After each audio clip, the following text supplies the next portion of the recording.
রাষ্ট্রীয় প্রতিষ্ঠানগুলিতে নির্বাচন কমিশন থেকে শুরু করে বিচার বিভাগ, নির্বাহী বিভাগ থেকে শুরু করে পুলিশ বিভাগ সমস্ত কিছুই দলীয়করণ করে ফেলে, পুরো দেশটাই তারা মানে দলীয়করণ করে ফেলেছিল। মানে তার দেশের মানে দেশকে ধ্বংসের দ্বার বন্ধ না, খাদের কিনারায় দাঁড় করিয়ে দিয়েছিল। আপনারা দেখেছেন যে অর্থনৈতিকভাবে দেশকে মানে পঙ্গু করা মানে কি, একটা দেশকে এখন ঠিক আছে সেটা অবাক মনে হয় যে আল্লাহর বিশেষ রহমত ছাড়া যে দেশকে, যে দেশের 27 লক্ষ কোটি টাকা শেখ হাসিনা বিদেশে প্রচার করেছে, এটা আমার কথা না, এটা বংশ জাতীয় পত্রিকা আমরা দেখি যে এসছে, সমস্ত সে সার্ভে রিপোর্ট বেরিয়ে আসছে এটা। এবং সেই 16 বছরে প্রতি বছর 15 বিলিয়ন ডলার, 15 বিলিয়ন, মিলিয়ন না বিলিয়ন ডলার তারা পাচার করেছে। এবং দেখেছি 18 লক্ষ কোটি বৈদেশিক ঋণের বোঝা চাপিয়ে দিয়ে গিয়েছে। এবং আমরা দেখেছি যে কিভাবে তারা এই দেশের সম্পদ তারা লুটপাট করেছে। এবং আমরা দেখেছি কদিন আগে দেখলাম পত্রিকায়, জাতীয় পত্রিকায় দেখেছি যে ঋণ খেলাপি আছে 6 লক্ষ কোটি টাকার বেশি মানে রয়েছে ঋণ খেলাপি। এছাড়া কারা? সব আওয়ামী লীগের হোমরা চোমরা, তাদেরকে দেওয়া হয়েছে সম্পূর্ণ নীতি নিয়ম ভেঙে, সম্পূর্ণ একতরফা ভাবে ভুয়া কাগজপত্র দিয়ে করা হয়েছে। দেশকে কোন টাকা নিয়ে গিয়েছিল? এক এস আলমী তার নিয়ে গেছে মানে 30,000 কোটি টাকা একবার ইসলামী ব্যাংক থেকে। আবার দেখেছি দরবেশ, আমরা দরবেশ নামে যে আমাদের সালমানের প্রমাণ, সেও দেখেছি 22,000 কোটি টাকা নিয়েছে জনতা ব্যাংক থেকে। এইভাবে দেখছি আশ্রয় পত্রিকা দেখলাম যে নিক্সন পরিবারে তার স্ত্রীর অ্যাকাউন্টে পাওয়া গেছে 3,100 কোটি টাকা। তারপরে দেখেছেন যে হেনরি, যে আমাদের সিরাজগঞ্জ 2 আসনে যে মহিলা এমপি ছিল, তারও 4,000 কোটি টাকার বিপু নসরুল হামিদ বিপু, ওই যে আমাদের ইয়ে ছিল, অর্থ প্রতিমন্ত্রী ছিল, আর এই আমাদের বিদ্যুৎ জ্বালানি প্রতিমন্ত্রী ছিল, তার অ্যাকাউন্টে দেখা গেছে যে মানে 68টি অ্যাকাউন্টের মধ্যে তাকে তার দেখা গেছে 3,500 কোটি টাকার লেনদেন। শুধু মানে কতটুকু অবৈধভাবে করে, এরকম হাজার হাজার প্রতিদিন পত্রিকা আমরা করলেই দেখি যে হাজার হাজার কোটি টাকা লুটপাট করেছে তাদের পরিবারে। এবং রূপপুর যে নিউক্লিয়ার পাওয়ার প্ল্যান্ট, যেটা আপনি জানেন, সেই পারমাণবিক বিদ্যুৎ কেন্দ্র, সেখান থেকে শেখ হাসিনা নিয়েছে আমরা যে 75,000 কোটি টাকা, এটা পৃথিবীর সবচেয়ে বড় দুর্নীতি লুটপাট করেছে। এই লুটপাট করে দেশে ধ্বংস করে দিয়েছে সেই সরকার আজকে আবার ষড়যন্ত্র করছে বাংলাদেশে একটা অস্থিতিশীল পরিস্থিতি তৈরি করবে। ভারতে বসে তিনি ষড়যন্ত্র করছেন এবং আজকে এই ষড়যন্ত্র চক্রান্ত করছে। এবং এই যদি আজকে রাজনৈতিক দলগুলি সক্রিয় সচেতন না হয়, জনগণ সচেতন না হয়, তাহলে দেশে আবার একটা অস্থিতিশীল পরিস্থিতি তৈরি হলে আবার কোনো ফ্যাসিস্ট সরকার, কোন স্বৈরাচারী সরকার, দানবীয় সরকার এবং কোন মৌলবাদ সরকার যেন বাংলাদেশে আর মাথা ছাড়িয়ে দিয়ে উঠতে না পারে। এর জন্য সকলকে ঐক্যবদ্ধ হইতে হবে।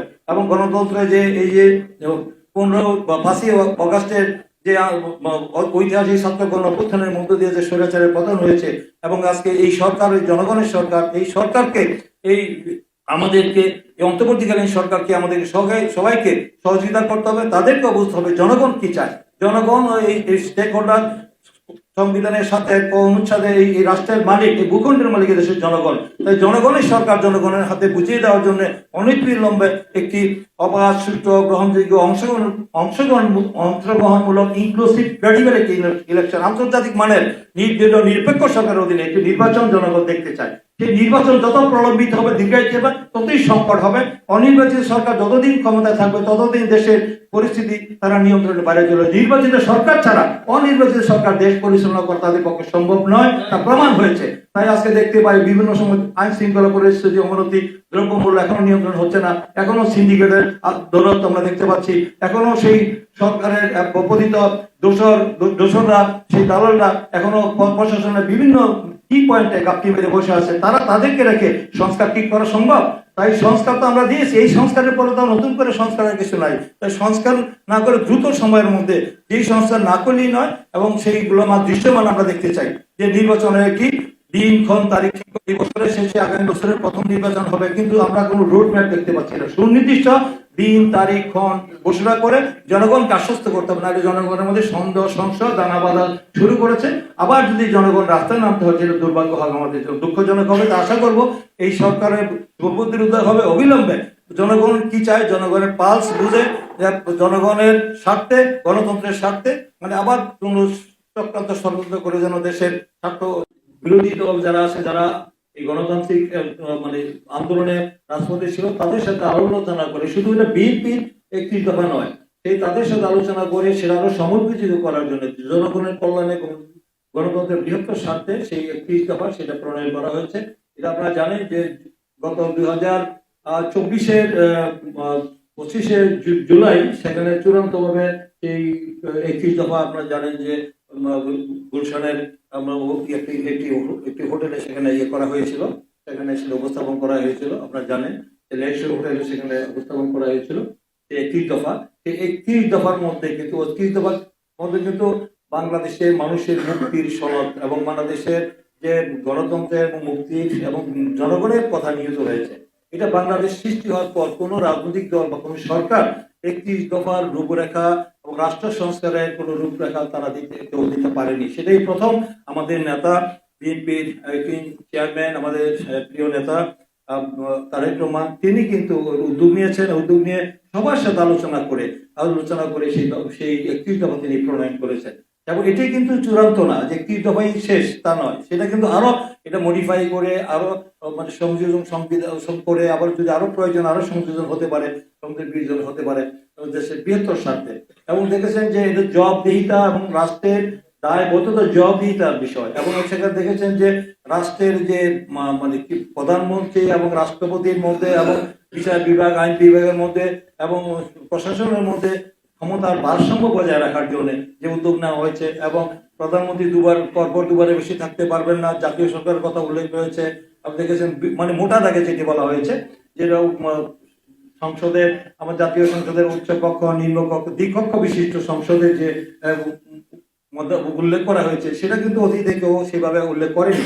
সেটা কিন্তু আমাদের রাষ্ট্রের জন্য এটা কতটুকু গুরুত্বপূর্ণ সেটা মানে অবশ্যই আপনারা করেছেন। এটা আপনার মনোযোগ দিয়ে যদি পড়েন 31 দফা, যদি সেটা শুধু আমাদের কথার মধ্যে স্লোগানের মধ্যে সীমাবদ্ধ নয়, এটাকে যদি বাস্তবায়ন করা হয়, যে আমরা তো এটা অনেক আগেই করেছি। বর্তমান সরকার বলছেন যে বিচার এবং সংস্কার না করে তারা নির্বাচন করবেন না। তো বিচার সংস্কার তো এটা চলমান প্রক্রিয়া, এটা চলবে, এটা তো অনন্তকাল চলবে। এটা তো আর নির্দিষ্ট কোনো সময়কে বেঁধে দিয়ে আপনি নির্বাচন বন্ধ করতে পারবেন না। নির্বাচন তো মানুষের যে দাবি, যে দীর্ঘদিন এই নির্বাচনের জন্যই আমাদের স্বাধীনতার যুদ্ধ হয়েছিল। 70-এর নির্বাচনে পরবর্তীতে যদি সে আমাদের দেশের তখন পাকিস্তানের যদি সেখানে আমাদের মেনে নিত সেই নির্বাচনের রায়, তাহলে হয়তো স্বাধীনতার যুদ্ধ সেভাবে না হতে পারতো, তাই না? তো সেই নির্বাচনের জন্য আমরা দীর্ঘ 16 বছর লড়াই করেছি। আজকে সেই নির্বাচন বন্ধ রেখে মানুষ ভোট দিতে পারেনি। এই তরুণ প্রজন্ম যারা এখন বয়স 30-35 হয়েছে, তারা যখন নির্বাচন যেই সরকার ক্ষমতা আসার পর থেকে তারা ভোট দিতে পারেনি। 2008 থেকে যদি আপনি হিসাব করেন তাহলে 2025 কত বছর হলো? এই বছরে যে এই তরুণরা, এই যুবকরা, তারা ভোট থেকে বঞ্চিত হয়েছে। তারা ভোট দেওয়ার জন্য মুখিয়ে আছে, তারা ওদের প্রতীক্ষা রয়েছে এই দেশের জনগণ। 3টা নির্বাচন হয়েছে, যে নির্বাচন মানে দেশীয় আন্তর্জাতিকভাবে চরমভাবে ঘৃণিত হয়েছে এবং এটা একতরফা নির্বাচন। সবাই আপনারা জানেন কি নির্বাচন কি নির্বাচন করেছে। 2014 সালের নির্বাচন দেখেছি যে 154টি বিনা ভোটে নির্বাচিত হয়েছে। 2018 সালে মানে দেখেছি দিনের ভোট রাতে করা হয়েছে।